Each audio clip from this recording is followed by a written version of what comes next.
നോമ്പുതുറ ഒരു മുസ്ലിമായ മനുഷ്യന്റെ പ്രധാനപ്പെട്ട സമയമാണ്. അത് വിശുദ്ധ റമളാനിലെ പകൽ സമയം മുഴുവൻ നോമ്പ് നോറ്റ് സൂര്യൻ പൂർണ്ണമായി അസ്തമിക്കുന്ന സമയത്തിലാണ് മനുഷ്യന്മാർ നോമ്പ് തുറന്നിരുന്നത്.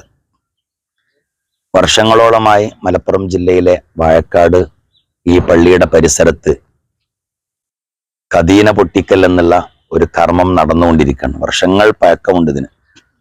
ആ കാലഘട്ടങ്ങളിൽ നമ്മുടെ നാടുകളിൽ റേഡിയോ, അതുപോലെ തന്നെ ക്ലോക്ക്, അതുപോലെ തന്നെ വാച്ച്, ഇങ്ങനെയുള്ള കാര്യങ്ങളൊക്കെ വളരെ കുറഞ്ഞ ഒരു കാലഘട്ടം ഉണ്ടായിരുന്നു. അതുപോലെ ഉച്ചഭാഷണികളൊക്കെ നമ്മുടെ നാട്ടിൽ ഇല്ല എന്ന് തന്നെ പറയാം.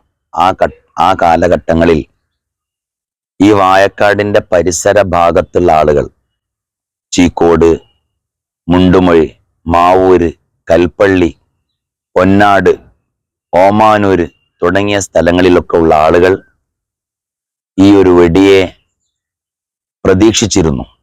ആ കാലഘട്ടത്തെ നടന്നു വന്നിരുന്ന ഒരു വലിയ ഒരു സംഗതിയാണ് ഈ വെടിപൊട്ടിക്കൽ കർമ്മം എന്നുള്ളത്. ഇവിടെ ഒരു വലിയ മഹാൻ ജീവിച്ചിരുന്നു, മഹാനായ റഈസുൽ മുഹഖഖീൻ കണ്ണിയത്ത് ഉസ്താദ്. ആ കാലഘട്ടങ്ങളിലൊക്കെ ഈ ചര്യ തുടരുകയും ഇന്നും ഇത് തുടർന്നു കൊണ്ടിരിക്കുകയാണ്. ആ കാലഘട്ടങ്ങളിൽ ഇത് ഉച്ചഭാഷണമൊന്നും ഇല്ലാത്ത സമയത്തിൽ വെടി പ്രതീക്ഷിച്ച ആളുകൾ അതിന്നും തുടർന്നു കൊണ്ടേയിരിക്കുകയാണ്.